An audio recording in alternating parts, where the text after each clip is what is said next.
Hola a todos, aquí estoy con Iker Puente. Hola. Él es doctor en psicología Ajá, y actualmente te especializas en terapia transpersonal y psicodélica, ¿es así?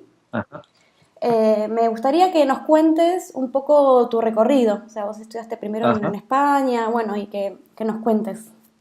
ajá. Bueno, inicialmente estudié psicología. Primero estudié en el País Vasco, en la Universidad de Deusto. Ujú. De hecho, ya entré a estudiar psicología con un interés ya enfocado en estos temas que mencionabas de la psicología transpersonal y el tema de los psicodélicos. Ujú.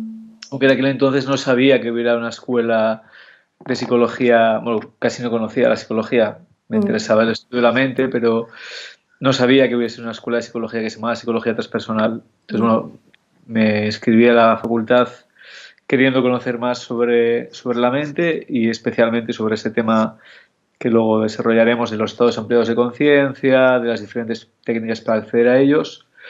Lo que pasa es que lo que me encontré es que en la carrera de psicología, en la facultad en la que yo estudié, pero por lo que yo luego he sabido, en prácticamente ninguna facultad, por lo menos ni en el País Vasco, ni en Cataluña, ni Mm. en el resto del Estado, no se enseña esta corriente. Mm. Y entonces digamos que tuve que ir un poco de manera autodidacta introduciéndome en este campo, leyendo libros, pues leyendo libros de Jung, leyendo libros de antropología, Mm. leyendo luego Perdón, Jung tampoco enseñan en la bueno, universidad. Jung lo mencionan Lo mencionan, muy ligeramente, pero más la parte psicoanalítica, con lo claro, cual la parte transpersonal que pueda tener tampoco casi se menciona. claro. Pero bueno, era lo más cercano que nos enseñaron, sí, a Mm. transpersonal. Entonces, bueno, pues luego ya llegué a Groff, llegué a Mm. Wilber, llegué a toda una serie de autores que ya casi al final de la carrera pude empezar a leer y a conocer. Pero estamos hablando de una época en que casi Internet no estaba como es ahora, estábamos Mm. hablando de finales de los 90, Mm. entonces casi no Claro. teníamos acceso a Internet, tampoco había tanta información tan accesible, entonces bueno, fue más a través de libros y justamente coincidió que cuando acababa la carrera ya Internet empezó a ser más accesible y ahí sí que pude ir encontrando páginas web, autores, actividades más prácticas, porque hasta aquel momento actividades prácticas casi no conocía que se estuviesen haciendo en el presente. Mm. Y entonces a partir de ahí ya sí que pude pasar a la parte más práctica de mi trayectoria. Entonces primero empecé a hacer talleres, sobre todo de Gestalt, a recibir, me refiero, ¿no? De Gestalt. Mm. Después ya conocí la respiración holotrópica. Hice mi primer taller de respiración holotrópica en el año 2000. Me Mm. pareció una experiencia muy interesante, muy enriquecedora y como técnica también me pareció una técnica muy interesante y además legal, a diferencia del tema de los Mm. psicodélicos. Entonces, pues ya me empecé a dirigir bastante en esa dirección. Luego me fui a vivir a Barcelona Mm. porque vi que en Barcelona había mucho más interés por estos temas y más cosas prácticas que se podían hacer que en el País Vasco. Mm. Y entonces empecé a contactar con personas que hacían ese tipo de actividades, pues por ejemplo con José María Fericla, que tenía una asociación y hacía talleres de respiración, y Mm. también mucho tema de divulgación sobre el tema de los psicodélicos y de la Ujú. ayahuasca, por un lado. Mm.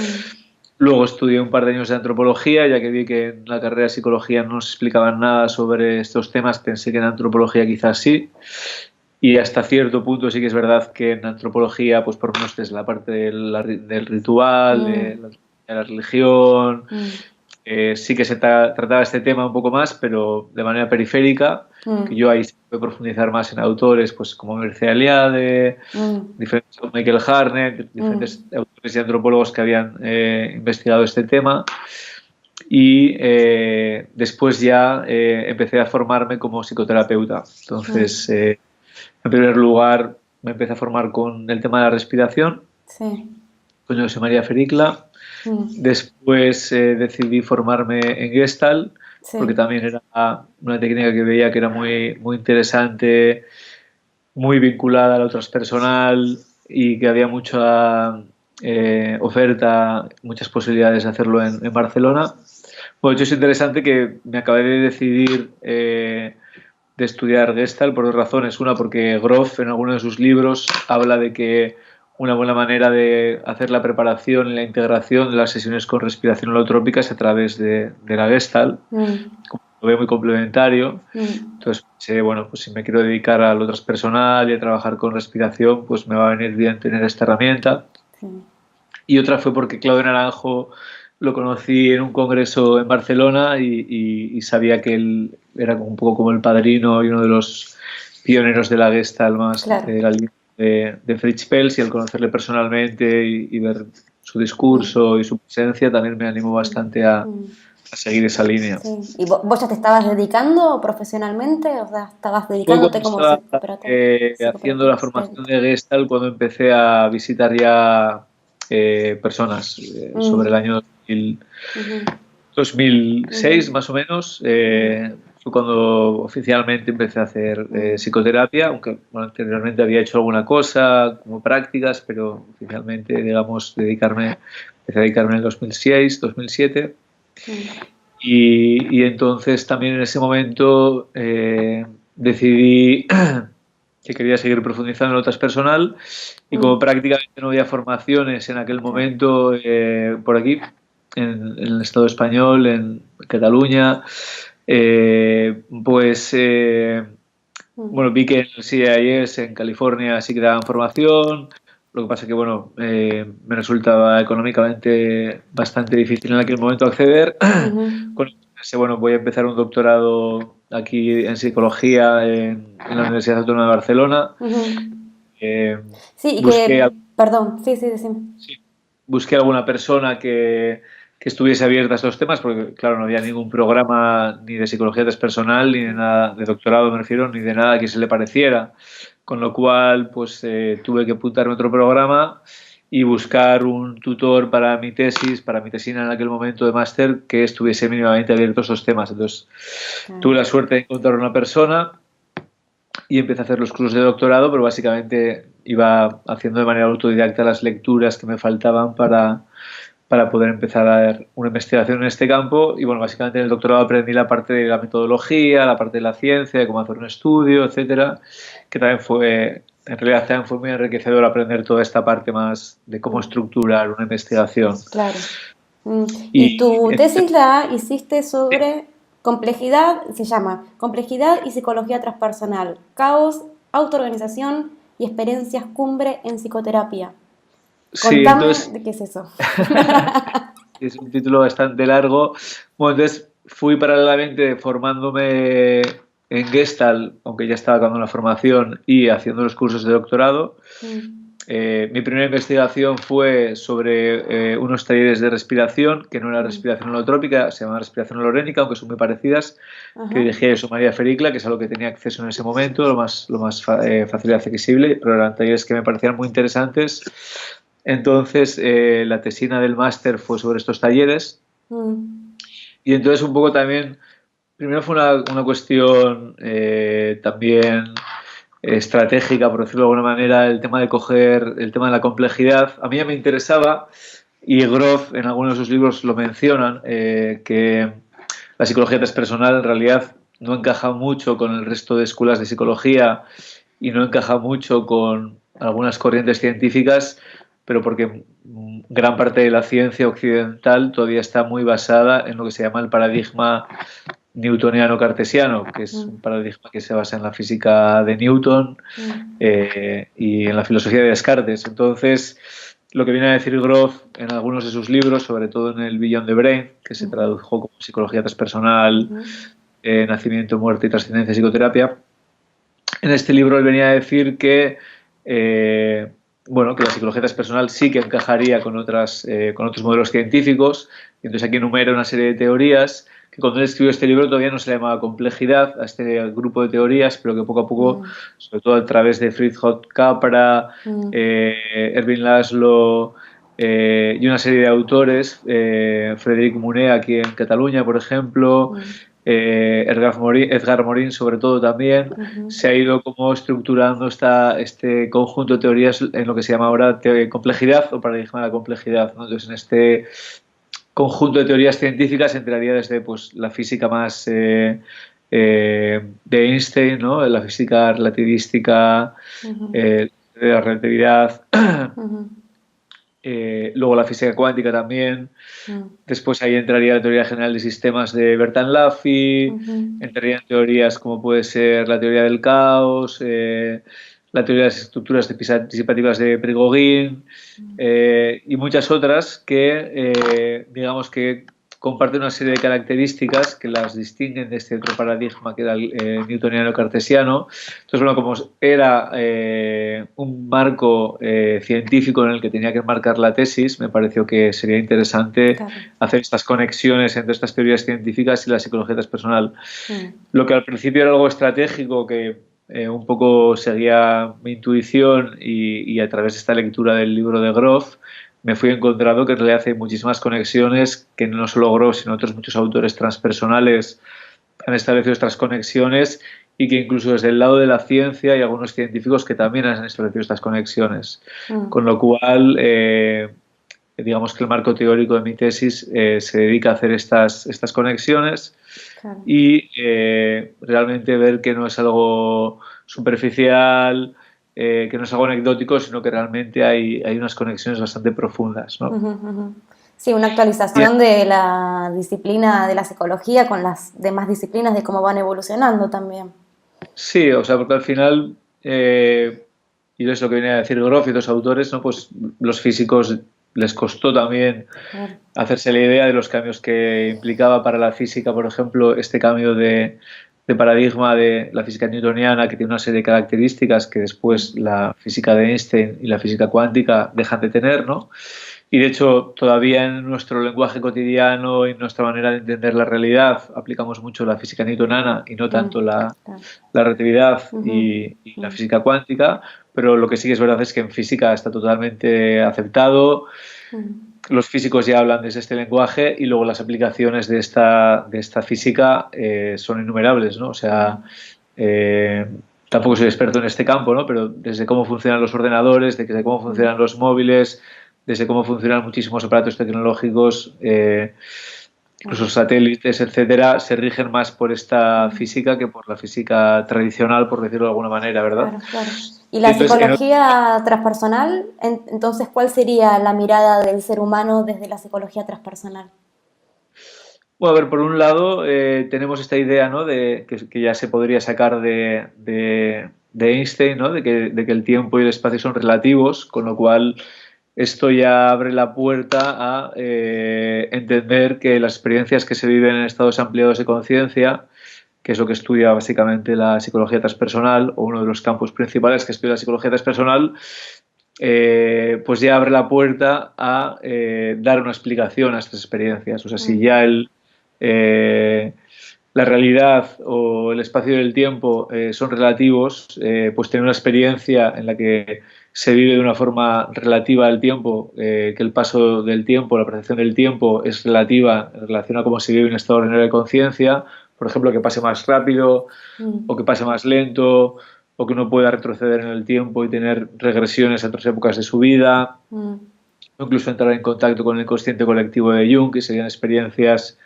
que no pertenecen a la propia biografía. mm, Todas estas experiencias, desde este marco, tendrían mucho más sentido que si entendemos la realidad desde un marco newtoniano, en el que el tiempo es lineal y va desde el pasado hacia el futuro, mm, eh, y toda una serie de características que harían imposible este tipo de fenómenos. Con lo ujú, cual, desde esa otra física y desde otros planteamientos de otras teorías, como puede ser, por ejemplo, las teorías de los campos morfogenéticos de, Sheldrake, de Rupert Sheldrake, este tipo de experiencias tendrían mucho más sentido. Entonces, claro. ese es el trabajo que Groff y otros autores han ido poco a poco haciendo, ¿no? Porque en realidad también otra cosa interesante de la psicología transpersonal, que es bastante desconocida, hay esta idea como que la psicología transpersonal es New New Age, Age, y tiene muchas creencias como extrañas, como que...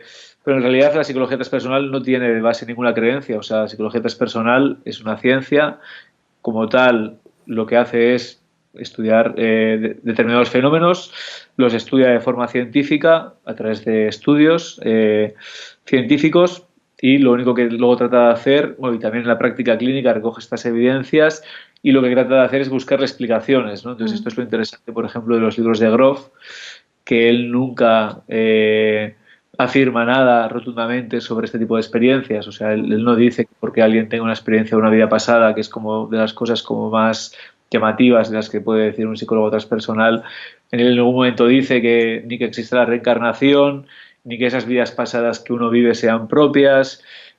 O sea, no intenta, o sea, las observaciones que él hace no le llevan a unas determinadas creencias, lo que le llevan es a intentar responder científicamente a una pregunta que se le abre a través de la observación de determinadas experiencias que tienen las personas y que puede tener el mismo, ¿no? Entonces, pues lo intenta explicar, pues esto, ¿no? Desde la teoría de los campos morfogenéticos de Rupert Sheldrake, desde la teoría del inconsciente colectivo de Jung, desde la teoría del campo acásico de Erwin Laszlo, que viene a hablar de que hay una especie de repositorio de información donde se van acumulando las experiencias que haya ido viviendo toda la humanidad a lo largo de la historia y que uno puede acceder a ella, como uno puede acceder hoy en día a Internet, por ejemplo, y acceder a diferentes páginas web y obtener información que uno mismo no tiene accesible de forma material en su entorno inmediato. Con lo cual, realmente la psicología transpersonal lo que se hace es preguntas y observa fenómenos que quizás otras escuelas de psicología no se han atrevido a observar o se han dedicado a etiquetar precisamente porque es más fácil a veces poner una etiqueta que hacerse preguntas al respecto. Y entonces realmente es una escuela científica que intenta analizar una serie de fenómenos que hasta entonces habían quedado fuera del interés de la psicología. Y con estados ampliados de conciencia que nombrabas, ¿te refieres al acceso a este campo? Sí, a ver, el concepto de estado ampliado de conciencia, ha habido varios nombres para definir estos estados. Precisamente como es difícil de ponerlos en palabras, también se han usado diferentes palabras para definirlos, ¿no? Tradicionalmente se les llama más estados alterados de conciencia, en inglés Altered States of Consciousness, que había un libro muy famoso de Charles Stark que se llamaba así. Claro, o también estados no ordinarios de conciencia, que era el nombre que usaba Grof. En castellano también se le usaba la palabra estados modificados de conciencia. Claro, lo que tienen un poco en común estas tres denominaciones y que las hacen un poco limitadas es que, claro, tienen como una connotación negativa ya de base, ¿no? Cuando dices alterado, por lo menos en castellano, y creo que en inglés también, alguien que está alterado es alguien que está como fuera de sí, ¿no? Que si dices estado alterado de conciencia, ya parece que es algo que está fuera de la normalidad, ¿no? Si dices modificado, estado modificado también es como que está modificado en relación a algo, ¿no? En relación a algo que es normal. Es lo normal, y si dices ordinario, también das a entender que no es normal, que es algo que no es ordinario. Entonces, cuando dices estado expandido de conciencia o estado ampliado de conciencia, ya das a entender, por un lado, que puede haber otros estados alterados o modificados en los que la conciencia no se amplía, como puede ser, por ejemplo, cuando uno bebe alcohol, pues el alcohol no es una sustancia que amplíe la conciencia, sino todo lo contrario, es un depresor del sistema nervioso, con lo cual la conciencia se va contrayendo y uno, si bebe demasiado, pues se puede quedar dormido, se puede quedar en coma. Hay muchas otras sustancias que tampoco amplían la conciencia, o hay algunas sustancias que simplemente son estimulantes. Con lo cual, cuando dices estado ampliado de conciencia o estado expandido de conciencia, lo que quieres dar a entender es que son técnicas, hay una serie de técnicas que producen estos estados en los que la conciencia realmente se amplía y uno es más consciente de determinadas cosas. Entonces, ¿de qué cosas puede uno ser más consciente en un estado ampliado de conciencia? Bueno, depende hacia dónde se dirija esa conciencia, ¿no? Entonces, si se dirige hacia el interior de uno mismo, pues que en un estado ampliado de conciencia uno puede tener más conciencia desde su propio cuerpo y las sensaciones físicas, por ejemplo, a el propio mundo emocional o los propios pensamientos. Entonces, la conciencia se amplía en relación a las diferentes dimensiones o a la parte espiritual del ser humano, que luego entraremos a hablar sobre esto también, supongo. Si se amplía en relación al exterior, pues uno puede percibir más cosas del mundo exterior o sentirse más conectado con el mundo exterior o percibir cosas que habitualmente uno no percibe. Con lo cual, digamos que simplemente es una palabra o un concepto para englobar toda una serie de estados, o sea, que son muy diversos, y toda una serie de técnicas también que los producen, que también son muy diversas, ¿no? Porque, por ejemplo, estos estados ampliados de conciencia se pueden producir, por un lado, pues con técnicas como las que estábamos mencionando, pues una de ellas sería la respiración holotrópica o otras técnicas de respiración. Otra podría ser las sustancias alucinógenas o las plantas,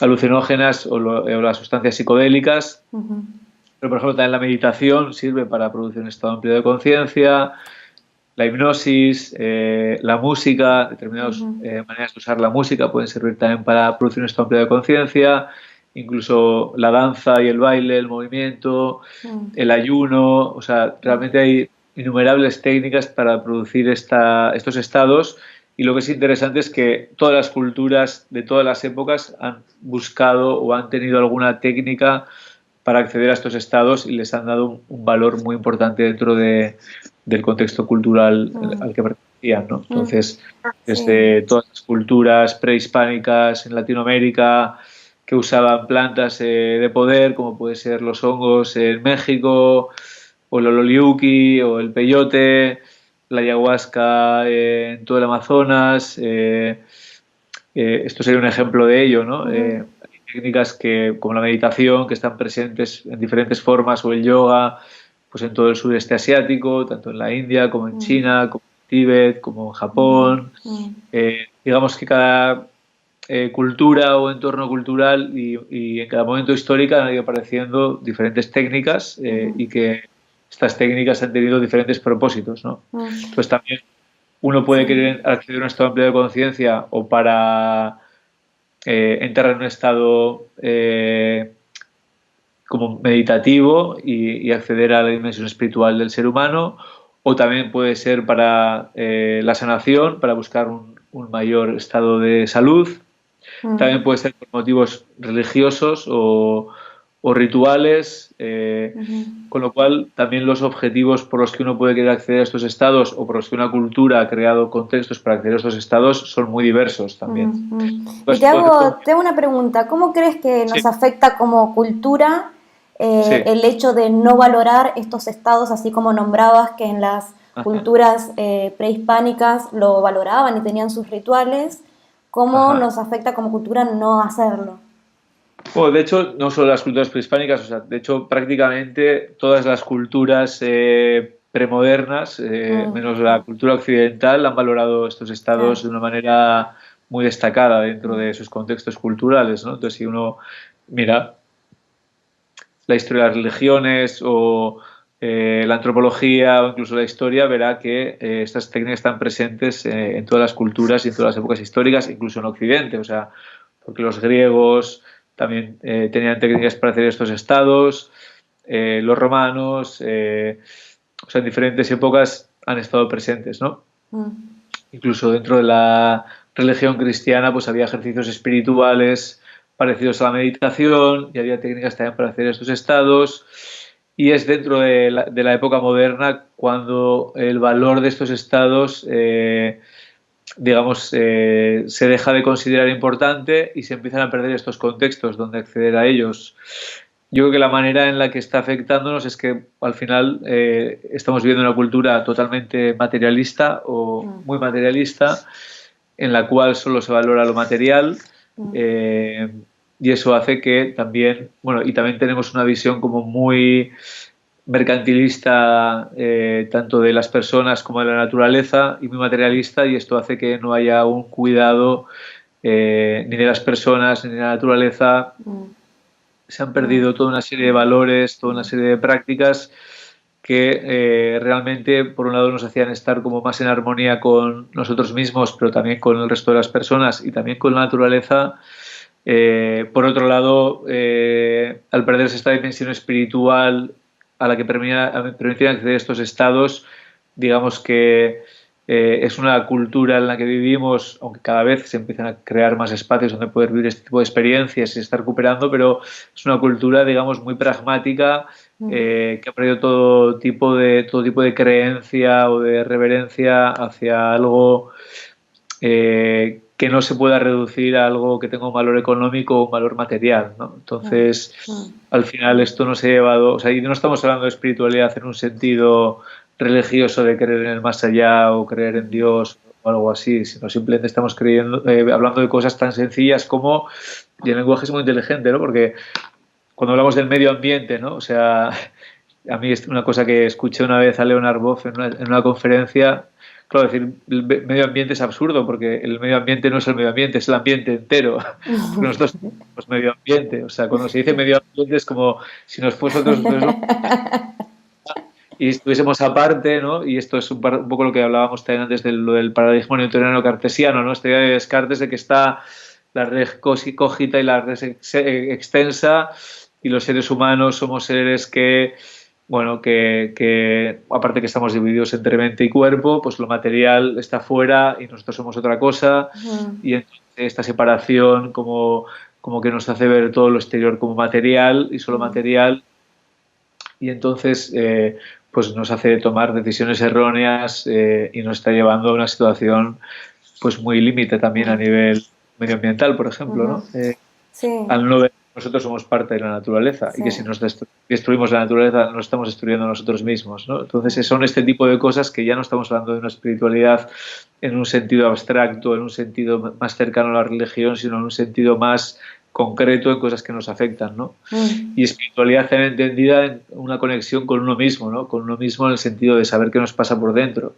Pues también hay ese olvido de uno mismo que estas técnicas permitían acceder al propio sentir, a los propios valores, a lo que uno mismo, hacia donde uno quiere dirigirse, al sentido de la propia vida, y todo eso también se está perdiendo, ¿no? En muchos casos, las personas que vienen a terapia, los temas principales que quieren tratar son esto, ¿no? La falta de sentido de la vida, la falta de un sentido trascendente de la vida, la falta de unos valores, la falta de una motivación, porque ni siquiera están conectados con ellos mismos, con lo cual ni siquiera saben qué es lo que quieren hacer, ni hacia dónde se quieren dirigir, ni cuál es el sentido de sus vidas, ¿no? Entonces todo esto era algo que estas técnicas y estos contextos favorecían, ¿no? O permitían. Claro. Y que las técnicas que nombrabas dentro del marco de la psicología transpersonal tienen ese foco también de conectar con esa dimensión de la vida, ¿no? La dimensión espiritual, o la dimensión de sanación. Sí, o sea, la psicología transpersonal al final, como definición, si quisiéramos hacer una definición sencilla, a rasgos generales, las dos cosas que introduce la psicología transpersonal cuando se funda en los años 60, que de hecho ahora se hace 50 años de su fundación, porque fue entre el 67 y el 68 del siglo pasado, o sea que ya estamos en el 18, hace 50 años. De hecho se va a celebrar en San Francisco un congreso por el 50 aniversario este verano, en San Francisco, en agosto. Sí. Entonces, bueno, las dos dimensiones o las dos partes que introduce son, por un lado, el reconocimiento de la dimensión espiritual, o de que existe una dimensión espiritual en el ser humano, pero no entendida como algo religioso, sino como esta conexión de la que estábamos hablando. Sí. Entonces, y por otro lado, el reconocimiento y el valorar de una forma positiva que hay toda una serie de estados ampliados o expandidos de conciencia a los que uno puede acceder, y que existen toda una serie de técnicas para producirlos, ¿no? Porque hasta que apareció la psicología transpersonal, la psicología occidental y la psiquiatría, cualquier persona que accediera a una de estas experiencias en un estado ampliado de conciencia y fuera a hablar con un psicólogo o con un psiquiatra, lo que se iba a encontrar es que asociaban directamente esos estados con enfermedad mental, con locura. Entonces automáticamente les ponían una etiqueta y probablemente les medicarían. Bueno, quizás en otras épocas ni siquiera les medicaban, pero probablemente les podrían meter en un manicomio. Claro. Entonces, incluso la psiquiatría y la psicología, incluso el psicoanálisis, cuando se dedicaron a estudiar otros fenómenos culturales, como pueden ser pues cuando las personas meditaban o cuando los chamanes entraban en éxtasis, etcétera. Hay muchos ejemplos de esto en la literatura científica, de que ellos lo que hacían era poner etiquetas, ¿no? Pues entonces decían que los chamanes eran esquizofrénicos, que los místicos eran, por ejemplo, de Santa Teresa de Jesús hay algún libro que habla de que era epiléptica porque tenía estos estados de arrobamiento y de éxtasis. Pues cuando estudiaban la gente se ponía a meditar y estaba 10 horas meditando en la India, pues decían que eran catatónicos, pues, o esquizofrénicos o psicóticos. Entonces ha habido siempre esta tendencia dentro de la psicología y la psiquiatría, que todavía hoy en día existe, a etiquetar estos estados y estas experiencias y las personas que los tienen, ¿no? Entonces, la psicología transpersonal viene un poco a dar una visión alternativa de todo esto y abrir la puerta a entender que pues, hay una dimensión espiritual en todo ser humano y que todo ser humano puede tener estas experiencias, por un lado, y por otro lado, a reconocer que los estados ampliados de conciencia pueden ser beneficiosos y transformativos en un sentido positivo, no solo en un sentido negativo como hasta ahora, y que hay toda esta serie de técnicas para inducirlos que podría ser interesante, porque en aquel momento no se hacía, aunque ahora nos pueda parecer más habitual y más normal, pero en aquel momento no se hacía, como ver qué valor podría tener aplicar estas técnicas en un contexto psicoterapéutico, ¿no? Entonces estamos hablando de que en aquella época a nadie se le ocurría combinar meditación con psicoterapia. Y hoy en día, pues ahora, por ejemplo, hace poco lo hablábamos, en la Universidad de Barcelona hay un máster de mindfulness. Bueno, el mindfulness se ha desarrollado en algunas de las universidades más prestigiosas de los Estados Unidos, como es la Universidad de Harvard. Ahora hay perdón. psicología transpersonal en Estados Unidos y ahora hay programas de psicología transpersonal en Europa. La respiración también es una técnica que en aquella época, o la hiperventilación o las técnicas de respiración rápida, en aquella época, menos en bioenergética, porque Wilhelm Reich ya lo hacía, a nadie se le ocurría poner a hacer un ejercicio de respiración a un cliente suyo en psicoterapia y es relativamente habitual, aunque tampoco es tan mainstream como el mindfulness, pero bueno, se hace.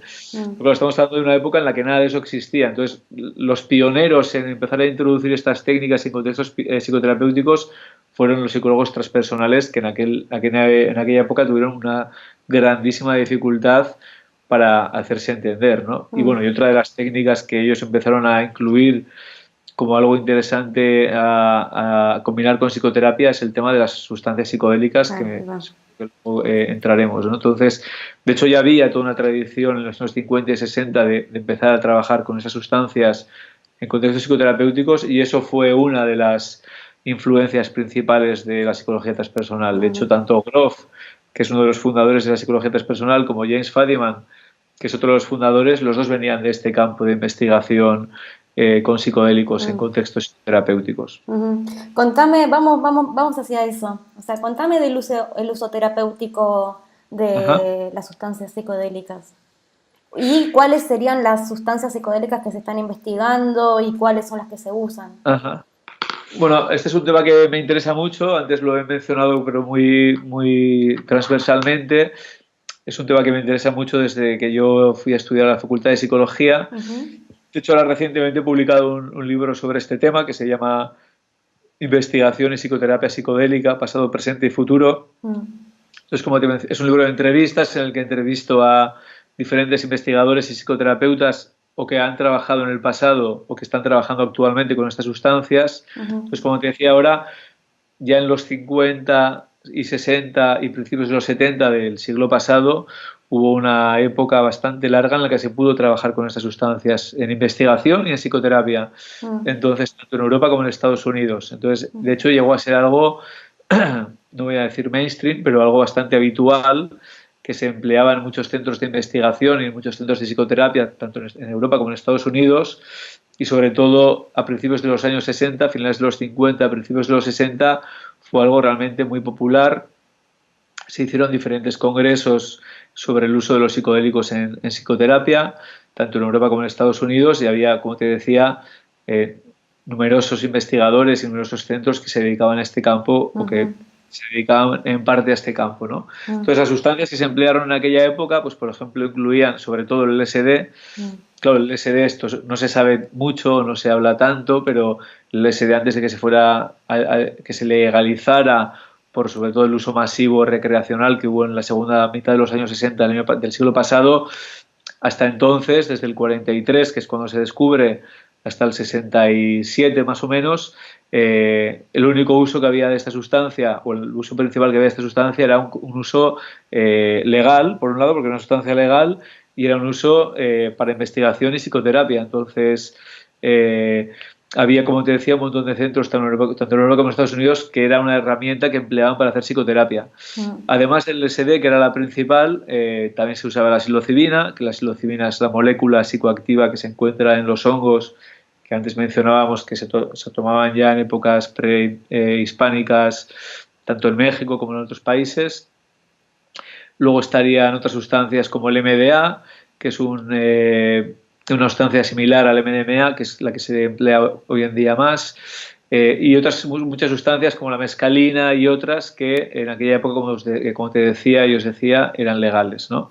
Después, por este uso recreacional masivo, se decide, y es un tema muy polémico, porque cuando otras sustancias, digamos, o fármacos o medicinas se han empleado de forma recreativa, como puede ser la heroína, como puede ser la anfetamina, cuando se han usado de forma recreativa, eso no ha hecho que se prohíba su uso médico, ¿no? O sea, todavía se usa la morfina en los hospitales, la anfetamina se usa también hoy en día pues para tratar la obesidad, para tratar la hiperactividad. Entonces, que haya un uso recreativo no tendría que haber llevado a ilegalizar las sustancias. En el caso de los psicodélicos sí, llevó a legalizarlas, pero no solo para el uso recreativo, sino que se cerró la puerta prácticamente por completo a trabajar con estas sustancias en contextos médicos y psicoterapéuticos. ¿Y por qué crees que fue así? Bueno, eso es un tema que es muy debatido y algunos de los investigadores que se dedicaron a trabajar en aquella época mencionan diferentes motivos, ¿no? Pero digamos como también abren a estos estados ampliados de conciencia que ya antes mencionaba, que abren a experiencias que, digamos, en nuestra cosmovisión occidental moderna no encajan, digamos que los psiquiatras tradicionales o personas que no estuvieran directamente vinculadas con esas investigaciones lo veían como algo muy extraño, ¿no? O sea, estamos hablando de experiencias en las que las personas tienen pues experiencias de catarsis, de liberación de emociones muy, muy intensas. Entonces, aparentemente desde fuera la persona puede parecer que esté pasándolo mal o que se esté volviendo, emprendiendo la cabeza, ¿no? O experiencias como las que decíamos antes, ¿no? De percibir que el tiempo va más lento de lo habitual o más rápido de lo habitual, o que se detiene, la percepción de la realidad también cambia. Entonces, por esta como lejanía en relación a la cosmovisión occidental, digamos que produjo cierto miedo a estos estados. Y no tanto cuando se usaba en contextos médicos y psicoterapéuticos, sino cuando se empezó a usar de forma recreativa. Entonces, ahí sí que la alarma social fue muy amplia, porque también las personas los usaban de una manera, pues claro, no supervisada, sin conocer las dosis que tenían que tomar, tomando probablemente sustancias adulteradas, en contextos que no eran los indicados. Entonces, bueno, también hubo accidentes, también hubo malos viajes, pero sobre todo lo que hubo fue una gran alarma social. También estamos hablando de una época en la que millones de personas solamente en Estados Unidos tomaron el LSD, ¿no? Entonces, bueno, hubo todo un cambio cultural que produjo el consumo de estas sustancias, que también fue tan radical, ¿no? Pues todo el tema de la contracultura, de los hippies, las creencias que estas personas que pertenecían a esta contracultura tenían, ¿no? Esta idea de ir contra la cultura occidental que había sido, digamos, mayoritaria o dominante hasta ese momento. Entonces hubo un choque también generacional, hubo toda una serie de factores que hicieron que realmente la sociedad y los políticos decidieran que esta sustancia estaba mejor que no fueran usadas por nadie. Entonces esto incluyó también no solo al uso recreativo, sino al uso para investigación y psicoterapia. Entonces, bueno, es como un hecho histórico bastante insólito, ¿no? Pues que a un médico, un psicólogo, un psiquiatra le digan que no puede usar una sustancia, pues porque en la calle hay alguien que la está tomando, ¿no? Porque si realmente fuera así, pues tendría que ser ilegales, pues también los tranquilizantes, el Viagra, el Ritalin, y todos los estimulantes. Claro. O sea, realmente si fuese esa la lógica que se emplease con las sustancias psicoactivas, pues realmente habría muy pocas sustancias psicoactivas que se podría emplear en medicina y en psiquiatría, porque es que hay un uso recreacional o underground de casi todas estas sustancias, ¿no? Claro. Entonces, bueno, lo cierto es que fuera la que fuese la razón, pues ha habido esta época, esta edad media en la que no se podía usar estas sustancias, que sobre todo pues la época, digamos, más restrictiva fue los años 70, los años 80 y los años 90, con algunas excepciones, pero tampoco vamos a entrar en todos los detalles. Por ejemplo, el MDMA, cuando se descubrió, pues también cuando no era ilegal, pues primero se usó en psicoterapia en los años 80 y además tuvieron el buen criterio de no decírselo a nadie que lo estaban haciendo pues para no generar alarma.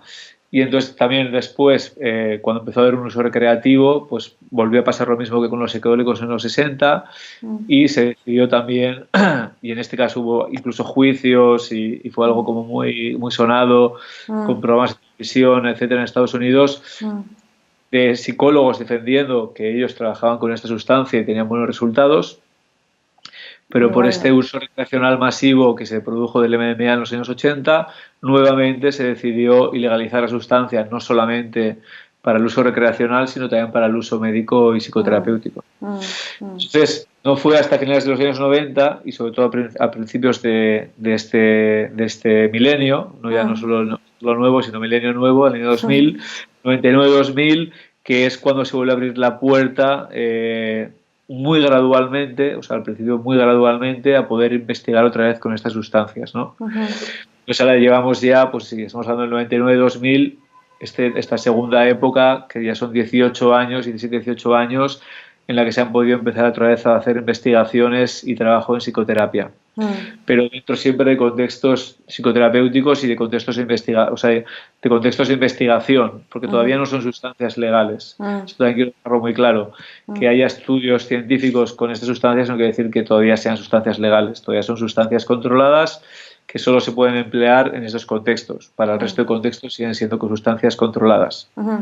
Pero está en investigación igualmente, no es que todavía en contexto terapéutico un terapeuta lo puede aplicar. No lo puede aplicar cualquier psicoterapeuta, solo lo pueden emplear los psicoterapeutas que tienen permiso para trabajar con ellas y en contextos de investigación. Entonces, las líneas principales que hay hoy en día, que se han arrancado, como te decía, desde hace 18, 19 años, son por un lado, y esta es la más prometedora y la que está más avanzada, el tratamiento del estrés postraumático con el MDMA. Entonces, eso también hay que explicarlo un poco, pero muy brevemente. Cuando se quiere conseguir que una sustancia que está controlada se convierta en un fármaco, que es en lo que están ahora con el MDMA y otras sustancias psicodélicas, hay que elegir una condición o digamos, un target concreto. Entonces, en el caso del MDMA, de momento se ha elegido el trastorno para el estrés postraumático.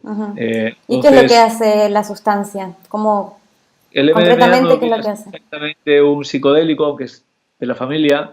Entonces lo que viene a hacer el MDMA es, se le llama empatógeno a veces o entactógeno. Lo que viene a hacer es abrir a la persona sobre todo a la parte emocional, ¿no? Como que ayuda y facilita a tener una mayor conexión emocional con las propias emociones y también a poder comunicar mejor esas emociones y a percibir mejor las emociones de los otros. Pues también se le llama empatógeno, ¿no? Porque genera empatía.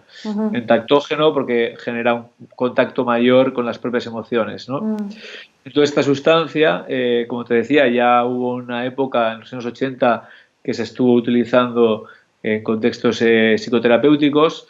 En aquella época se vio que era útil pues para trabajar temas de terapia de pareja, precisamente por esto, ¿no? Porque facilita la comunicación. También para el tema de la ansiedad y el estrés postraumático, y ahora explicaré por qué. Incluso para las adicciones también se vio que podía ser interesante, ¿no? Entonces, ¿por qué para el estrés postraumático? Claro, las personas que tienen estrés postraumático son personas que han vivido un trauma en el pasado, que puede haber sido en la infancia o en la vida adulta, y puede haber sido un trauma, pues puede ser desde un desastre medioambiental, pues vivir un terremoto, unas inundaciones o un tsunami o lo que sea. Puede ser también pues por abuso sexual, pues una violación, cualquier tipo de estas situaciones, pero también puede ser por vivir un conflicto armado, pues una guerra o la muerte de un familiar cercano que uno está presente o estar uno en peligro de perder su vida. Entonces, cualquier situación de este tipo que puede generar una huella traumática, y eso quiere decir que es un impacto que se produce en un momento concreto del pasado de la persona y que eso deja una huella muy profunda. Entonces, la persona que tiene estrés postraumático quiere decir que tiene síntomas de estrés y de ansiedad derivados de haber vivido una situación traumática. Entonces, lo que les pasa a estas personas es que evitan los lugares que les recuerdan esa situación o cualquier estímulo que les recuerde esa situación. Les cuesta conectar con sus propias emociones, porque en cuanto conectan con sus propias emociones emerge otra vez el recuerdo de esa escena traumática o de ese evento traumático.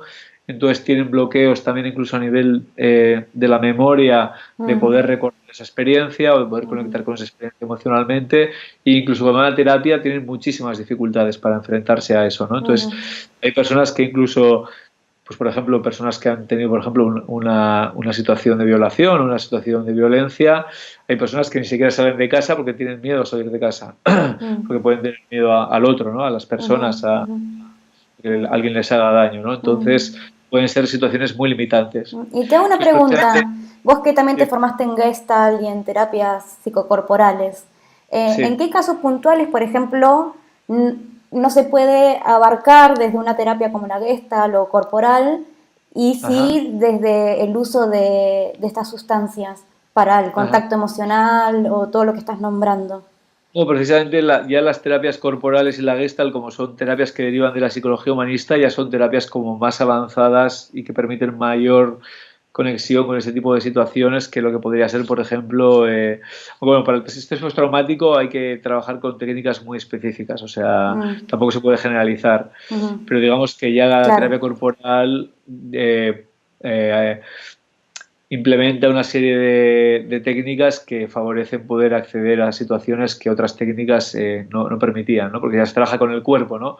Y lo mismo la Gestalt, como se trabaja con las emociones, cosa que ni el psicoanálisis ni la psicología cognitivo-conductual hacían, pues ya son técnicas que pueden permitirse acercarse más a esto, ¿no? Pero como estamos hablando de casos como muy profundos, de una herida traumática muy profunda, lo que permite el MDMA en particular es, por un lado, que este miedo y esta ansiedad se reduzca, o sea, tiene esta propiedad, esta sustancia de que el miedo y la ansiedad se reduce, sobre todo el miedo y la ansiedad, a mirar hacia el interior de uno mismo, a conectar con las emociones dolorosas, ¿no? Entonces, como facilita la conexión emocional, disuelve este miedo, ¿no?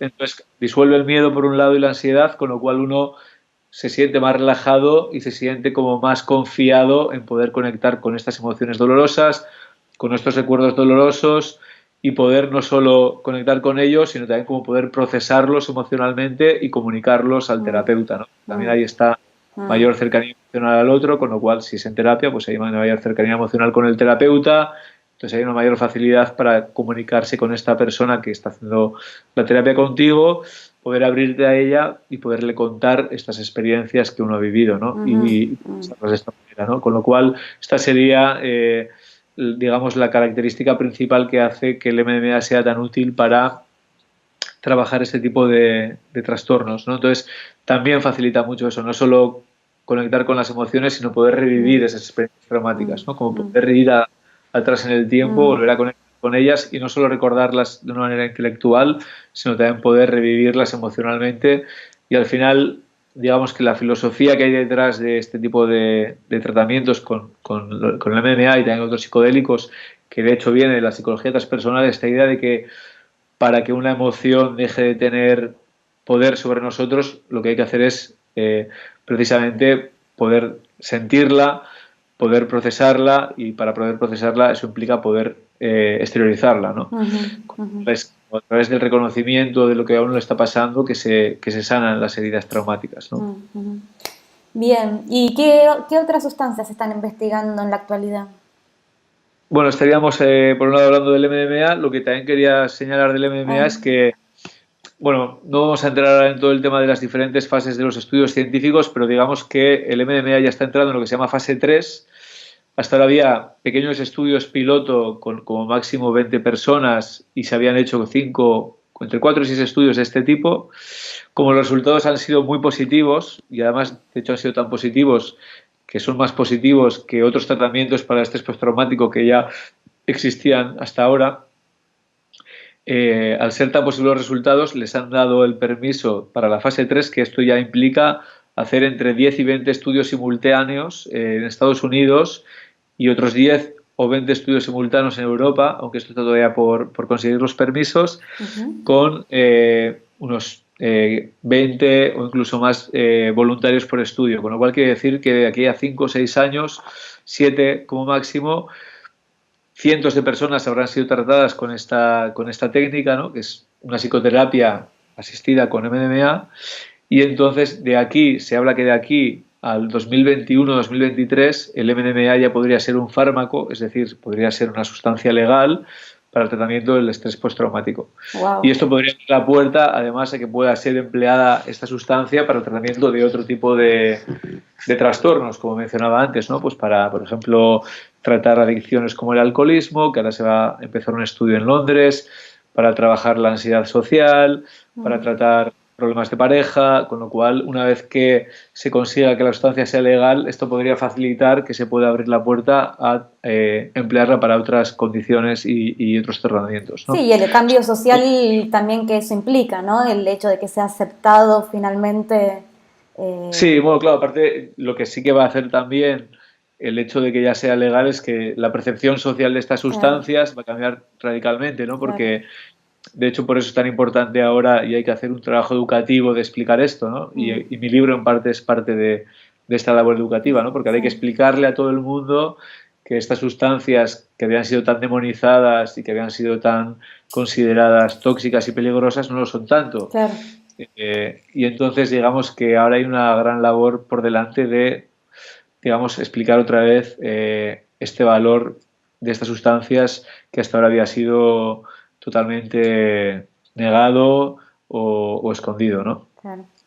Entonces, siguiendo un poco con las sustancias que están empleando, por otro lado luego está la psilocibina. La psilocibina, como te decía, esta ya sí es una sustancia psicodélica propiamente dicha, parecida en efectos a lo que podría ser el LSD, pero de una duración menor. Los efectos de la psilocibina duran entre 6 y 8 horas, entre 6 y 7 en realidad, y entonces es una molécula sintética, pero que viene de estos hongos que contienen hongos psilocíbicos, se le llaman, que han sido usados por diferentes culturas en diferentes contextos, ¿no? Pues rituales, contextos de sanación, contextos espirituales. Entonces, se está empleando, por un lado, se han hecho estudios para tratar la ansiedad y la depresión en enfermos terminales de cáncer. Ya ahora explicaré un poco por qué. Se ha hecho esta línea de investigación, pero como los resultados de esta investigación han sido positivos y se ha visto que reduce tanto la ansiedad como la depresión, al final, para esta fase 3, que también se va a aprobar, o se ha aprobado ya, si no se ha aprobado ya, faltará poco, la psilocibina se va a dirigir a tratar la depresión en general, no ya solamente la depresión y la ansiedad en enfermos terminales, sino la depresión en general.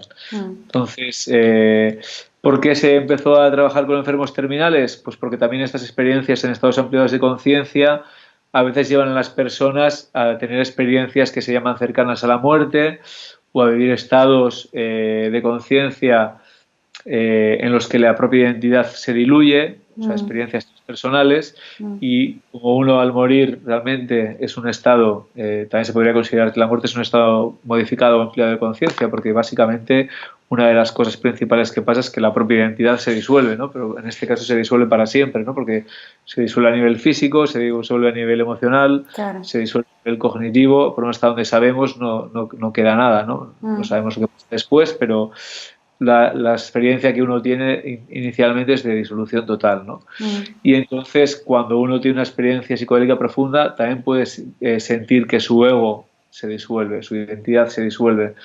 Entonces se ha descubierto, ya esto se hizo en los 60, que darles una experiencia psicodélica con una sustancia psicodélica a esas personas, digamos, o también podría ser la meditación, pero digamos que la sustancia psicodélica lo hace de una manera más rápida, les puede llevar a tener una experiencia de disolución del ego, y esta experiencia de disolución del ego y la identidad les puede llevar a sentir menos miedo ante la expectativa de que van a morir en unos meses o en unos años, ¿no? Entonces se ha visto que realmente, a ver, independientemente de las creencias que luego cada uno genere, porque hay personas que tienen esta experiencia y sí que de repente tienen creencias sobre el más allá, pero hay personas que simplemente dicen, bueno, ahora como ya he visto que bueno, que se disuelve el ego y tampoco estaba sufriendo, por lo menos sé que no voy a sufrir en ese momento. Entonces, también es una creencia que les puede ayudar, pues, a vivir este tiempo que les queda pues esto, con menos ansiedad, con menos depresión y también por otro tipo de efectos que producen estas sustancias de conexión con uno mismo, como te decía, con el propio sentido de la vida,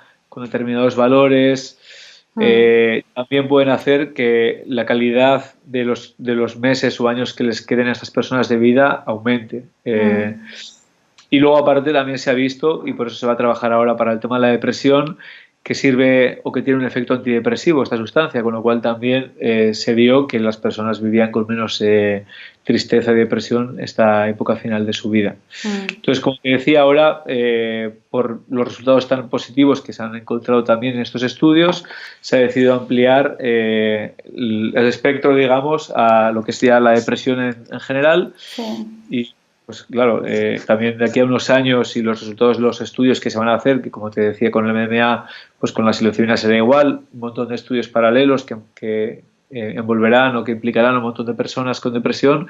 Si los resultados son positivos y se hace legal la psilocibina, que también podría ser pues quizás en el 2023, de aquí a 5 años o quizás un poco más, cuando ya sea un fármaco, además de que también la percepción social de esta sustancia cambiará, pues será accesible a cualquier persona que tenga depresión, con lo cual estamos hablando de millones de personas. Estamos hablando de que se habla desde la OMS y desde la ONU, que desde la OMS sobre todo, que la epidemia del siglo XXI es la depresión y que de aquí a 15, 20 años, no recuerdo exactamente la cifra, pero solamente en Europa son varias decenas de millones de personas que van a sufrir de depresión, con lo cual una herramienta de estas características podría realmente tratar a millones de personas y de hecho popularizarse o convertirse en algo mainstream, ¿no? Esto no lo sabemos, pero si se emplea para esta condición, potencialmente podría recetarse y ser empleada para tratar a millones de personas, ¿no? Sí, y además lo que nombrabas hace un rato...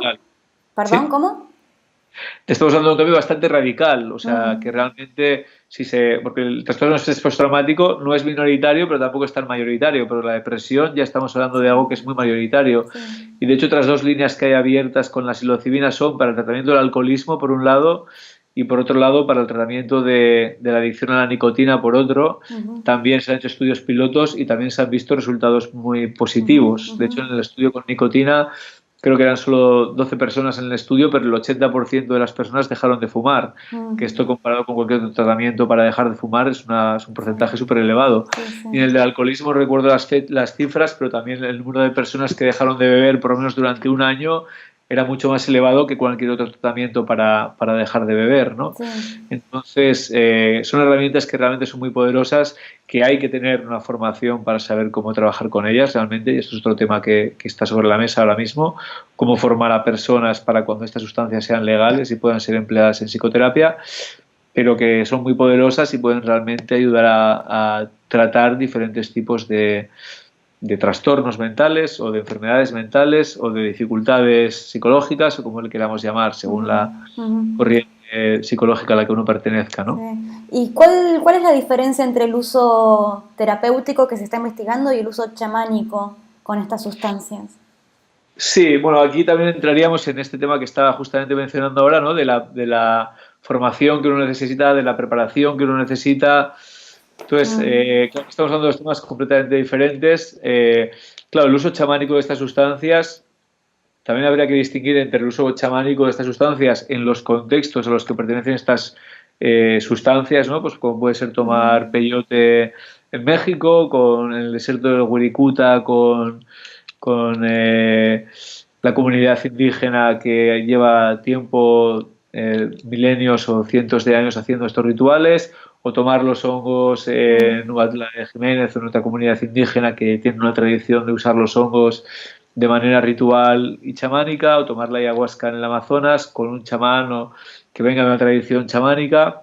Que hoy en día se está produciendo un fenómeno que es, por un lado, muchas personas de esas propias comunidades o de México o de Perú o de Colombia que no pertenecen a esas comunidades ni tienen esta tradición ni pertenecen a esa cultura chamánica y que ofrecen ayahuasca, o ofrecen hongos, ofrecen otras sustancias, ofrecen el sapo, y luego el uso de estas sustancias en contextos occidentales, ¿no? Pues tanto personas occidentales que se forman en el uso de estas sustancias y las dan en Occidente, como chamanes bien de estos que estamos hablando, que ni siquiera son chamanes, sino que son personas que están aprovechando un poco que está de moda, o que son verdaderos chamanes, pero que vienen a un contexto cultural que son totalmente diferente y que hace que haya que traducir un poco esas prácticas al contexto occidental, ¿no? Entonces, el contexto chamánico es un contexto en el que no se acompaña de una psicoterapia, o por lo menos no nosotros entendemos la psicoterapia. Normalmente son rituales que en esos contextos culturales se hacen a nivel colectivo, o sea, se hacen en grupo. De hecho, luego tú tienes acceso al chamán en tu vida cotidiana, con lo cual no hace falta una preparación, una integración como se hace en el contexto, digamos, psicoterapéutico de la psicoterapia psicodélica, porque en realidad, como es una comunidad muy pequeña, tú te vas a encontrar con esa persona o incluso la propia comunidad va a saber que tú has hecho eso y te va a apoyar de determinadas maneras, ¿no? Incluso dentro de la cosmovisión de tu cultura, el uso de estas sustancias ya está introducido, con lo cual toda la cultura, digamos que la cosmovisión encaja muy bien con el hacer estas experiencias, ¿no? Y el chamán tiene un rol y tiene un lugar en la comunidad y entonces digamos que las características son totalmente diferentes o muy diferentes. Así que lo único que comparten es que se usa una sustancia psicodélica, ¿no? Porque si hablamos de la psicoterapia psicodélica, estamos hablando de un contexto normalmente individual, en medio grupal. Estamos hablando de un contexto que es un profesional de la salud mental que tú necesariamente no tienes por qué encontrártelo después en tu vida cotidiana y normalmente no lo vas a encontrar porque si lo haces en una ciudad como Nueva York o San Francisco o Baltimore que viven millones de personas o cientos de miles de personas no te vas a encontrar con esa persona después, con lo cual hay que estructurar y protocolizar la preparación y la integración y que sea parte de la experiencia. También esto no forma parte de nuestra cosmovisión, con lo cual incluso uno luego tiene dificultades de explicar estas experiencias si participan en estos estudios a su familia o sus amigos, con lo cual es algo como muy fuera de la propia cultura. Bueno, como decía, el tema de que se hace a nivel individual. Entonces realmente son como dos modelos muy diferentes, ¿no? También el número de sesiones, pues en contextos chamánicos, pues depende de lo que haga falta, pues no hay límite o no hay, o sea, uno puede repetir, uno puede ir con un chamán a tomar ayahuasca X veces, ¿no? En los contextos occidentales, y también esto se debe al contexto en el que se encuentran las sustancias de regulación, pues se usan solo unas pocas veces, como de una manera muy protocolizada, en unos contextos muy concretos. Aunque en realidad también se ha visto que no hace falta tomar esas sustancias muchas veces para obtener sus beneficios, ¿no? Otra cosa, en los contextos psicoterapéuticos se cuida mucho del entorno, pero bueno, se cuida mucho del entorno de una manera artificial, o sea, es un entorno artificial, ¿no? Pues es una sala de terapia en la que se cuida que el entorno sea agradable, pues se ponen flores y unos sofás y música agradable, pero no deja de ser un entorno artificial comparado con el entorno chamánico en el que tú vas realmente a la comunidad indígena, si es el caso de que lo hagas en la propia comunidad indígena de la propia cultura y está realmente totalmente integrada la experiencia en el propio entorno natural y en el propio entorno cultural, la experiencia, ¿no? Recién nombrabas el sapo. Sí. ¿Se está investigando terapéuticamente también? Bueno, quería un poco como hablar del entorno chamánico cuando se traslada a Occidente, ¿no? Claro, aquí lo que está pasando, por un lado, y esto viene al caso de lo que me preguntas del sapo, porque tanto la ayahuasca como el sapo se están poniendo de moda, popularizando mucho. Claro, esto lo que está haciendo, por un lado, es que haya mucho, lo que se llamaría profesionalmente, si fuera algo legal, intrusismo, ¿no? ¿Qué quiere decir? Que personas que no tienen la preparación, ni la experiencia, ni la formación adecuada para llevar este tipo de experiencias las están llevando.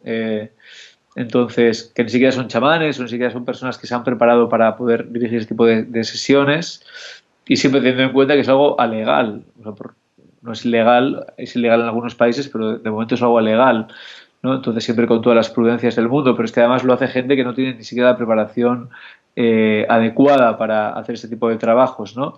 Entonces, y luego también, si viene un chamán que realmente lleva décadas o el tiempo que lleve preparándose, llevando ceremonias, también cuando viene a Occidente, esta persona que viene de otra cultura, necesita a alguien que traduzca su trabajo, con lo cual yo creo que lo ideal siempre es que si se hace en un contexto chamánico el uso de estas sustancias en Occidente, sería por un tema de reducción de riesgos, por lo menos que se acompañe de un psicoterapeuta o de un equipo psicoterapéutico, de alguien que conozca el lenguaje occidental de trabajar con la mente humana para trabajar por lo menos la preparación y la integración. Yo creo que algo que ha aportado la psicoterapia con psicodélicos y que debería de ser exportable a otros contextos es el tema de la importancia de la preparación y de la integración y del setting, lo que se llama el setting, que es el contexto en el que se lleva a cabo la experiencia, ¿no? Entonces también hacer un buen screening, bueno, lo que se dice en inglés es screening, que es una buena selección de quién puede y quién no puede participar en estas experiencias, porque tampoco son experiencias que sean para todo el mundo. Una buena preparación, o sea, estar seguro que la persona está bien preparada y que sabe dónde se está metiendo, y luego una buena integración de lo que ha sido la experiencia, que luego la persona pueda realmente elaborar lo que le ha pasado, que quizás no se lo pueda contar a nadie más en su entorno, porque no tiene nadie en su entorno que sepa nada de estas experiencias, pues que tenga un entorno, un contexto donde sí que pueda hacer esta integración. Todo esto es muy importante, ¿no? Y desde esta investigación, ¿quiénes no pueden hacerlo? Desde la investigación que se está haciendo, ¿quiénes no pueden hacerlo? Pues esto depende de la sustancia, depende de muchas cosas y también, como estábamos diciendo al principio, hoy en día en realidad, excepto en contextos psicoterapéuticos, donde hay permisos para conducir esta investigación, en realidad no se puede hacer. O sea que estamos hablando de hipótesis en todo caso, ¿no? Pero claro, evidentemente personas que están tomando medicación psiquiátrica, personas que tienen un diagnóstico psiquiátrico muy limitante, o sea, que no son autónomas, ¿no? Pues como puede ser una etiqueta o un diagnóstico de psicosis, de esquizofrenia, personas maníaco-depresivas o con un diagnóstico de enfermedad bipolar, son casos que realmente son muy delicados. Después, depende de la sustancia, o sea, realmente ya no solo es que la persona no esté tomando medicación, que no tenga una enfermedad mental grave, sino que también es de cómo esa persona está en el momento presente, ¿no? De cómo, o sea, de cómo desoldea su estructura de personalidad, de cómo es su red social y de cómo es su entorno, si tiene una rutina, si tiene un trabajo, si tiene, o sea, hay toda una serie de factores que pueden hacer que la experiencia sea más positiva para una persona o más negativa o que sea recomendable o que no sea recomendable, ¿no? Entonces, y bueno, estamos hablando de reducción de riesgos, que es otro campo al que me he dedicado, ¿no? O sea, porque esto también se puede aplicar tanto a las personas que lo quieren hacer para contextos psicoterapéuticos, pero también se puede aplicar a los contextos recreacionales, que hay muchas personas que lo usan estas sustancias en contextos recreacionales o que usan estas sustancias en contextos terapéuticos o no, pero no supervisados. O sea, puede haber alguien que tome estas sustancias y encuentre una transformación o un valor psicoterapéutico o terapéutico sin habérselo planteado, o que lo busque, pero que no busque la ayuda de un terapeuta o un psicoterapeuta que le acompañe, ¿no? Y pues digamos que... ¿A vos te interesa alguna de estas sustancias en particular que estés investigando? Bueno, como te decía, claro, yo de hecho quise hacer mi tesis doctoral sobre estas sustancias, pero a mí me interesaba hacer una investigación en psicoterapia con psicodélicos. Claro, cuando yo empecé el doctorado hace 11 años, todo esto que te estoy comentando ahora, que cada vez está expandiéndose más, una sustancia que no hemos mencionado, que también es muy interesante, que está trabajando bastante en psicoterapia, es la ketamina para la depresión, pero bueno, lo vamos a dejar de momento. Pero bueno, en aquella época, en el año 2006, 2007, prácticamente no había nada de esto, yo no tenía acceso, conseguir permisos era mucho más difícil que hoy en día, entonces me decidí a estudiar la respiración holotrópica y otras técnicas de respiración, ¿no? Entonces, a mí el tema siempre me ha interesado, pero no he podido nunca dedicarme. O sea, mi intención es, como proyecto futuro, ahora que está más fácil el hecho de conseguir los permisos y que se va a empezar a hacer esta fase 3, también en Europa, a mí me encantaría poder participar en nuestros estudios de MDMA para el estrés postraumático, cuando se puedan hacer aquí, en el Estado español, en la península ibérica, o con psilocibina para la depresión. Incluso no descarto viajar a algún otro país para poder profundizar en este campo. Entonces, lo que sí que he hecho es me he movido mucho y he investigado mucho, también desde cuando estudié antropología, todo el contexto de consumo de ayahuasca aquí en Cataluña, y también he ido tanto a Brasil como a Colombia para ver cómo se trabaja con la ayahuasca en estos países. Entonces, es un contexto que conozco muy bien. Es una sustancia que conozco muy bien. Luego siempre me ha interesado mucho el MDMA y de hecho hace 3 años pude participar ya en vistas a estos estudios de los que te hablo, que va a empezar a ver a partir de ahora, pues pude participar en un seminario de MAPS de una semana de duración en Inglaterra de formación para psicoterapeutas que quieran trabajar con MDMA en psicoterapia en el futuro, pero sobre todo en los estudios que se van a realizar ahora en Europa. Entonces, pues me interesa mucho el MDMA, me parece una herramienta muy interesante para la psicoterapia y mucho más manejable que otras sustancias psicodélicas como el LSD, por ejemplo. Me parece muy interesante para un futuro la ayahuasca también, y de hecho en Barcelona particularmente se ha hecho mucha investigación sobre ayahuasca en el Hospital de Sant Pau. Jordi Riba ha hecho una investigación desde hace 20 años, pues desde la farmacología, a nivel neuroimagen. Recientemente han empezado a hacer estudios también de psicoterapia con el tema de la depresión precisamente también, y con el tema de las adicciones. José Carlos Bouso también ha hecho varios estudios sobre este campo desde Barcelona, con lo cual la ayahuasca también me parece una sustancia muy interesante, y la psilocibina también, y también sobre todo porque se encuentra más avanzada la investigación con esta sustancia, me parece que es una sustancia con mucho potencial. Aunque creo que también a nivel pragmático y práctico, pues por un lado será el MDMA lo que será más fácil de emplear y además me interesa mucho, pero a nivel pragmático, una que no me interesaba tanto hasta hace poco y que ahora me está interesando más porque ya se están haciendo estudios y hay incluso clínicas abiertas para trabajar con esta sustancia, es la ketamina.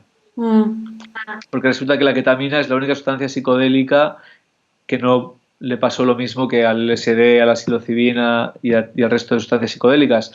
La ketamina, como también se usa como anestésico, fue la única sustancia que no se prohibió cuando se descubrió que había un uso recreativo de esta sustancia. Entonces, el uso recreativo está prohibido, pero el uso médico no. Entonces, esto comenzó en los Estados Unidos. Hubo observaciones anecdóticas de que la ketamina podía ser útil para la depresión, y de hecho podía ser muy útil para la depresión, y actualmente hay decenas de clínicas, no es que sean una o dos, sino que hay más de 30 clínicas en todos los Estados Unidos que trabajan con la ketamina para la depresión. Entonces, bueno, necesitas tener, creo que es un anestesiólogo que sea el que receta y el que administra la ketamina en el equipo psicoterapéutico o en el equipo psiquiátrico, pero en numerosos centros de Estados Unidos ya se ha conseguido implementar el uso de la ketamina, que además es de corta duración. La ketamina solo dura 1 hora, comparado con las 5 horas que dura, por ejemplo, el MMA, las 6 o 7 que dura la psilocibina, con lo cual es de muy corta duración, con lo cual encaja muy bien una hora de psicoterapia. Una sesión de 1 hora de psicoterapia puede encajar una sesión de ketamina, cuando otras sustancias no. Y ahora incluso ya ha habido una primera clínica que la está usando la ketamina para la depresión, o sea, ya está en funcionamiento en Madrid. Y supongo que en algún otro país debe haber ya clínicas que trabajen con ketamina de forma legal, con lo cual es otra de las puertas que se están abriendo y que es prometedora para el tratamiento de la depresión y posiblemente también para el tratamiento de las adicciones. Entonces, particularmente, ya te digo, sería más el MDMA, quizás después la psilocibina, y como herramienta más práctica y más accesible, pues quizás la ketamina sea la primera con la que podamos empezar a trabajar también en Barcelona a nivel psicoterapéutico en algún centro. ¿Vos actualmente vivís en Barcelona? Sí, yo vivo en Barcelona, entonces ¿Y enseñas y das me talleres? dedico a hacer ¿Perdona? ¿Enseñas y das talleres allí? Sí, básicamente me dedico a hacer psicoterapia individual, entonces hago psicoterapia individual presencial y también online a través de Skype. Luego hago talleres de respiración, normalmente los hago grupales, hago talleres cada mes o cada mes y medio. También hago sesiones individuales de respiración. Yo le llamo respiración transpersonal, pero se basa mucho en la respiración holotrópica de Grof y en otras técnicas de hiperventilación también. Luego formación en psicología transpersonal, con lo cual hago seminarios, hago cursos. Hicimos un curso de especialización de 1 año el año pasado y ya estamos preparando una formación de 3 años también. Entonces eso está en marcha, está en proceso. Y luego, bueno, también ahora a través desde la publicación del libro, bueno, yo suelo dar bastantes conferencias y charlas, pero me está saliendo muchas presentaciones del libro y muchos seminarios sobre el tema de investigación y psicoterapia con psicodélicos. Entonces ahora también hago como coaching o asesoramiento a personas que han tomado sustancias, que quieren información sobre sustancias, entonces también todo el tema de reducción de riesgos, todo el tema de integración de experiencias con estados ampliados de conciencia, no solo con psicodélicos, sino también con otras técnicas, pues también me dedico. Y luego hay un tema que no hemos mencionado prácticamente, que me habías dicho antes de empezar la entrevista que te interesaba, que es todo el tema de los contextos de atención psicológica. Sí, iba a esa pregunta ahora. Situaciones más lúdicas, de acompañamiento psicológico a experiencias difíciles que acompañan el uso de psicodélicos. Entonces, bueno, si quieres preguntarme y te lo explico un poco lo que estamos haciendo en este campo aquí ahora en Europa. Contame. Bueno, básicamente la idea es esta, ¿no? Bueno, aquí ya existía Energy Control, que es una asociación que ahora también existe en otros países latinoamericanos y europeos, que se dedica más a la reducción de riesgos, pero más a nivel de información, ¿no? De informar sobre los efectos de las sustancias. Incluso en el caso de Energy Control, ellos pueden hacer testing, o sea, analizar las sustancias para que la persona que haya adquirido una sustancia en el mercado negro sepa la pureza de esa sustancia, o incluso sepa si la sustancia que le han vendido es lo que buscaba o si la han engañado. Entonces, toda esta parte de reducción de riesgos ya hay como una asociación que es Energy Control, una fundación que funciona desde hace años en Barcelona y en otros lugares. Lo que es más novedoso es este tema de acompañar en contextos de ocio, sobre todo festivales, pero también pueden ser raves y otro tipo de contextos, acompañar a personas, bueno, y contextos en los que las personas consuman estas sustancias, ¿no? Pues psicodélicos sobre todo, acompañar a personas que tengan experiencias difíciles a la hora de tomar estas sustancias, ¿no? Porque tampoco hemos entrado mucho a hablar de las experiencias que producen estas sustancias, pero sí que hemos hablado un poco de la parte emocional y de cambios a nivel de percepción del tiempo, de percepción de la realidad externa, pues realmente son experiencias que a veces, sobre todo si se hace en un contexto recreacional o no supervisado, si la persona no está preparada o no tiene experiencia, pueden ser muy challenging, que se dice en inglés, que sería como muy desafiantes. Sí, muy desafiantes, ¿no? Como que uno se encuentra con cosas tanto de su propia vida, de su propio pasado, de su propio mundo emocional, que le desbordan, ¿no? Entonces, cuando alguien se siente desbordado y empieza a vivir la experiencia como algo difícil, pues hasta ahora uno no encontraba un lugar donde se le acompañase, ¿no? Entonces, a veces estas personas acababan en urgencias les daban un tranquilizante, y en el peor de los casos pueden acabar en un psiquiátrico directamente, ¿no? Porque, claro, pues, si uno va explicando lo que está pasando en estas experiencias, pues el psiquiatra ya se puede como asustar, ¿no? Entonces, lo que se ha empezado a hacer ya desde hace unos años, esto se empezó a hacer sobre todo en el Boom Festival hace ya más de 10 años, que es donde yo empecé a hacer voluntariado en este servicio, es crear un espacio donde las personas que tienen experiencias difíciles puedan ir, y entonces hay toda una serie de profesionales, psicólogos, psiquiatras, enfermeras, trabajadores sociales, que simplemente lo que hacen es acompañarles durante esta experiencia. Entonces no se trata de hacer psicoterapia, sino simplemente somos personas que conocemos este tipo de experiencias y de estados y que sabemos cómo acompañarlas, entonces no hace falta hacer nada psicoterapéutico, sino simplemente favorecer que esa experiencia pase de ser una experiencia difícil a ser una experiencia que pueda ser potencialmente enriquecedora para la persona, potencialmente transformadora, o por lo menos que no la viva con el sufrimiento a la persona, ¿no? Entonces, empleamos técnicas simples que pueden ser desde invitarles a que centren su atención en la respiración, o a que cierren los ojos y se fijen en las sensaciones físicas, o escuchen determinada música, o que caminen descalzos por la hierba. O sea, hay toda una serie de técnicas muy sencillas que nos ayudan a hacer este acompañamiento, y además es un acompañamiento en el que no juzgamos ni el contenido de las experiencias ni la salud mental de estas personas, con lo cual no etiquetamos, intentamos no medicar. De hecho, solo se medica en casos que vemos que realmente son muy complejos y que quizás sí que haya un componente anterior de que la persona ya tenía un un diagnóstico o una dificultad psicológica. Entonces es una aproximación como muy desde el enfoque de la psicología transpersonal, precisamente, ¿no? Como de entender que esos estados pueden ser potencialmente transformadores y sanadores y de que tienen un valor y sin poner etiquetas, que es otra característica de la psicología transpersonal que quizás no hemos mencionado tanto, pero sí que la hemos mencionado, que no se ponen etiquetas a las experiencias subjetivas de las personas, ¿no? Es como, yo siempre lo digo medio en bromas, pero es como en derecho existe, ¿no?, la presunción de inocencia, en psiquiatría no. O sea, tú vas a un psiquiatra y te pone una etiqueta y de ahí no hay ninguna presunción de inocencia. De hecho, es todo lo Claro, contrario. claro, Te ponen la etiqueta y ya no te la quita nadie. O sea, claro, sí, pues de hecho te da un informe y si vas a otro psiquiatra tienes que ir con ese informe y entonces ya él tiene como el delito, ¿no? Tu delito sí, es que tienes bipolaridad o que tienes, yo qué sé, depresión crónica.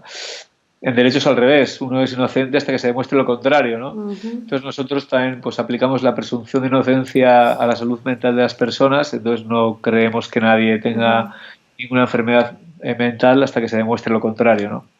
ujú. Es un abordaje como muy diferente al que uno se puede encontrar si va pues eso, a unas urgencias o a un hospital psiquiátrico o donde es un médico de cabecera, ¿no? Si no tienen esta cosmovisión integrada, ¿no? Que es Ujú, bastante inusual a día de hoy, ¿no? ujú. Vale, Iker. Bueno, no sé si quieres agregar algo más de acerca de Bueno, las yo creo que hemos experiencias cubierto... psicodélicas. Dime, No sé ¿sobre qué? sobre las experiencias psicodélicas o el uso de psicodélicos o de Yo creo la que hemos cosmovisión cubierto transpersonal. bastante campo, igual que Mm, simplemente mencionar esto que estábamos hablando, ¿no? De cómo va a cambiar la percepción de estas sustancias. ¿No? Hemos hablado del presente, hemos hablado del pasado, mm, hemos vislumbrado un poco lo que puede pasar de aquí a unos pocos años. Claro, si vamos un poco más allá, aunque esto sea todo hipotético, ¿no? Pero realmente estamos hablando de, pues igual que ha pasado con la meditación y el mindfulness, que ha pasado de ser algo totalmente denostado por la psicología y la psiquiatría, que nadie prácticamente practicaba, a luego a ser practicado minoritariamente por unas pocas personas, a luego ser integrado por algunos psicólogos y como combinado con la psicoterapia, pues como pudo ser un pionero Claudio Naranjo, o pudo ser un pionero Jack Cornfield, o pudo ser un pionero Groff. O sea, de ser algo como muy minoritario y no reconocido por el mainstream, ¿no? A, pues en el caso de la meditación y el mindfulness, a empezar a ser estudiado en investigación en universidades prestigiosas, mm, a sistematizarse y realmente a entrar al mainstream y a entrar incluso a las universidades y a enseñarse y a ser algo que hoy en día es algo conocido, popular y totalmente introducido dentro de la sociedad occidental actual, ¿no? Pues quizás podría pasar algo similar, salvando las distancias, con el tema de las sustancias psicodélicas, ¿no? Pues ha ujú, pasado de ser algo minoritario, incluso de ser algo ilegal, a empezar a ser empleado por una serie de investigadores en contextos de investigación, pero de psicoterapia, a empezar a publicarse artículos científicos con resultados positivos y ahora parece que se está empezando a dar el salto a que esto empiece a poder ser empleado de una manera más habitual cuando estas sustancias sean legales.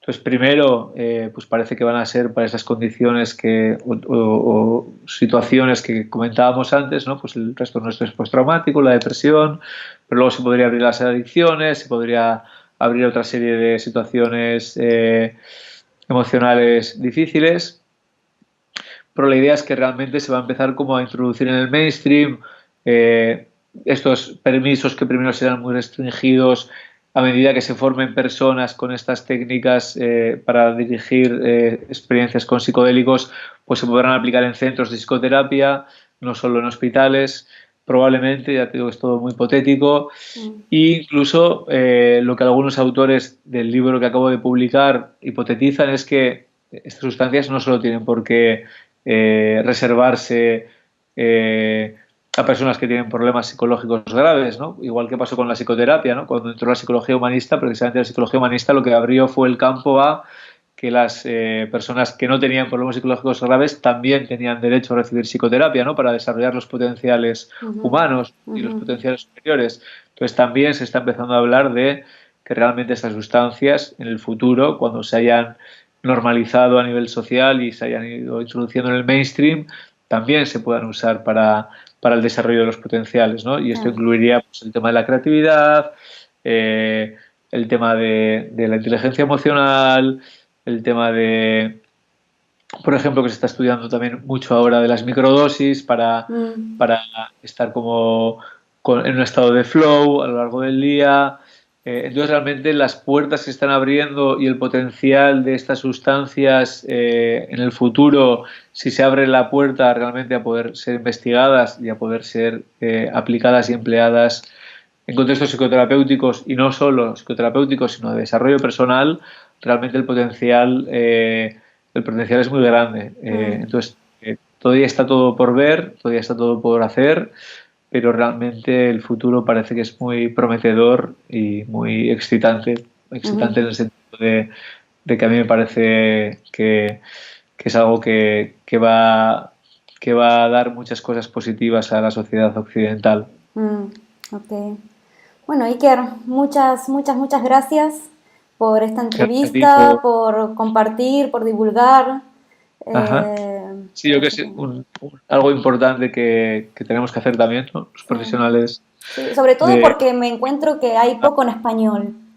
Casi Sí, todas estas bueno, yo todas las cosas que investigaciones están escribí en de este inglés. libro, yo en las presentaciones del libro lo suelo señalar, casi que me sentí obligado a escribirlo, ya que sabía tanto del tema y tenía los contactos con estos investigadores, porque yo no solo voy a congresos de psicología transpersonal, sino que también voy a congresos sobre psicodélicos Ujú, y a veces estos dos campos se solapan, además, como te decía antes. Entonces me sentí casi obligado a poner toda esta información junta en castellano porque prácticamente no hay nada, ¿no? Entonces ujú, realmente mm. es hora de que empiecen a traducirse estos artículos, de que empiecen a publicarse artículos sobre estas investigaciones divulgativos y realmente hacer este trabajo de divulgación y educativo que es tan necesario para realmente informar a las personas Informar, de claro. estas otras propiedades y beneficios potenciales de esas sustancias que hasta ahora habían sido tan negativamente consideradas por la sociedad occidental. Ujú, ok. Bueno, Iker, gracias. Pues nada, gracias a ti Eh, y seguimos en contacto. dale. Bueno. Un saludo.